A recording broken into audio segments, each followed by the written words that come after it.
Good morning friends. तो दोस्तों, मेरा नाम प्रशीन कुमार दास है और आप सभी लोगों का स्वागत है मेरे यूट्यूब चैनल शेयर मार्केट में। और आज बात करेंगे LIC वर्सेस म्यूचुअल फंड। कुछ हमारे मित्र हैं और मैं खुद LIC का भी कस्टमर हूँ और म्यूचुअल फंड का भी कस्टमर हूँ। मेरे पैसे दोनों में इन्वेस्ट होते हैं। LIC लाइफ इंश्योरेंस कॉरपोरेशन, एक LIC ही एक ऐसी संस्था है जो आपके परिवार के अलावा आपके लिए ये प्रार्थना करती है भगवान से, हे भगवान, ये जो मेरा क्लाइंट है इसको कुछ ना हो। ठीक है, क्योंकि LIC लाइफ इंश्योरेंस वाला जो पैसा आपको जो मिलता है, नॉर्मली जब आप एक्सीडेंट नहीं होते हैं या फिर आपकी मृत्यु नहीं होती है तो वो एक नॉर्मल इंटरेस्ट के साथ आपको एक टर्म के ऊपर आपको पैसा मिलता है। और जब आप कोई एक्सीडेंट होता है या मृत्यु होती है तो वहाँ पे आपको फ़ायदा होता है। वहाँ पे आपको फ़ायदा नहीं होता, आपके परिवार वालों को फ़ायदा होता है। LIC का मतलब ये हो गया लाइफ इंश्योरेंस, आपके जीवन का वो इंश्योरेंस है। जैसे अगर आपने 20 साल के लिए कोई भी LIC की पॉलिसी जो होती है, मिनिमम 15 साल और मैक्सिमम 25 ईयर, और मैक्सिमम तो आप लास्ट तक भी ले सकते हैं, जब तक आपका जीवन है तब तक के लिए भी एक कुछ पॉलिसी होती है।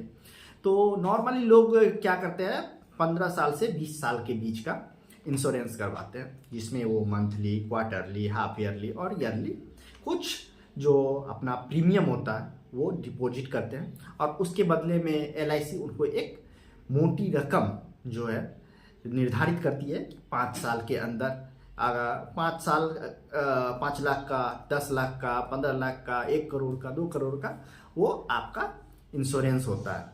ठीक है, तो इंश्योरेंस में होता क्या है, इंश्योरेंस में जब आप प्रीमियम देना चालू करते हैं, ठीक है, आपने सपोज डैट 5 लाख का इंश्योरेंस करवाया, 5 लाख का इंश्योरेंस 20 ईयर के लिए करवाया और उसका प्रीमियम आपका बनता है तकरीबन 2000 या 3000 रुपया पर मंथ का।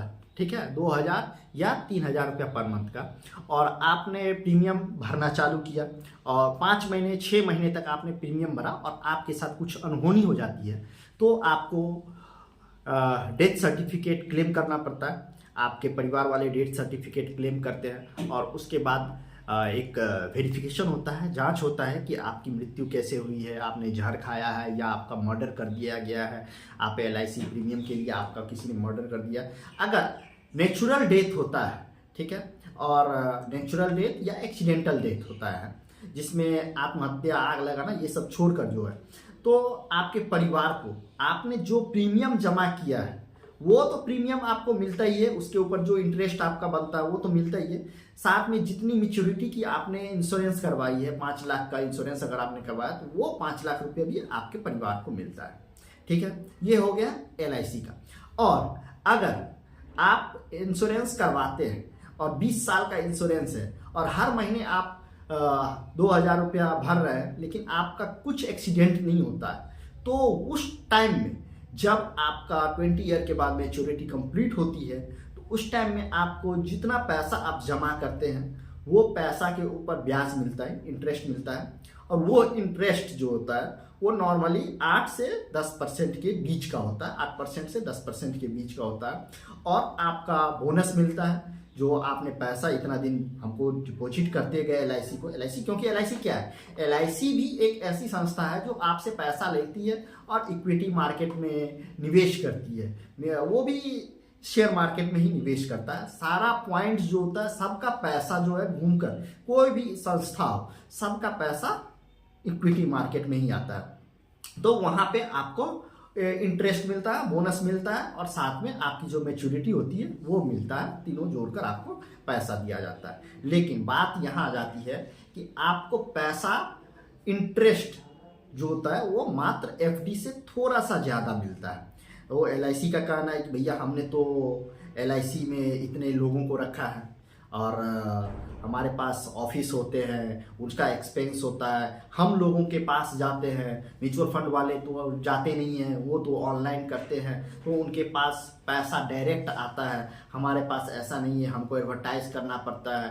तो इसलिए एलआईसी का जो रिटर्न्स होता है ना वो बहुत ही नॉर्मल रिटर्न होता है, और म्यूचुअल फंड का जो रिटर्न होता है वो बहुत ही ज़्यादा रिटर्न होता है।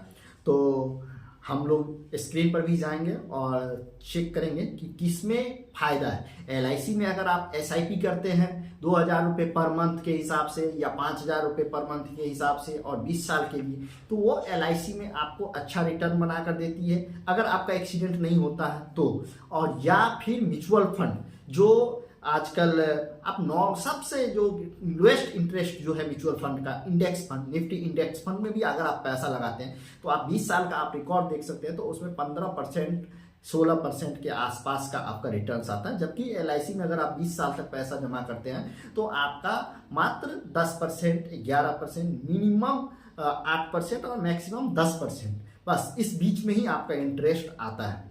तो हम लोग स्क्रीन पर जाएंगे और चेक करेंगे कि इसमें क्या फ़ायदा है। और एलआईसी हमें अच्छा करना, एलआईसी के अंदर हमको पैसा इन्वेस्टमेंट करना चाहिए। अगर इन्वेस्टमेंट करना है तो फिर आपको एलआईसी नहीं है सही। एलआईसी में आपका लाइफ का इंश्योरेंस है। अगर आप परिवार में अकेले हैं, आपके पीछे बहुत सारी जिम्मेदारियां हैं और क्विक आपको फैमिली को थोड़ा सा सपोर्ट देना है कि अगर आपको कुछ हो जाता है तो क्विक आपके फैमिली को रिस्पॉन्स मिले, आपके लिए कुछ बच्चों के पढ़ाई ना रुके, आपका परिवार का जो लिविंग स्टैंडर्ड है वो ना घटे, तो आपके रहने के बाद वो आपका क्विक आता है।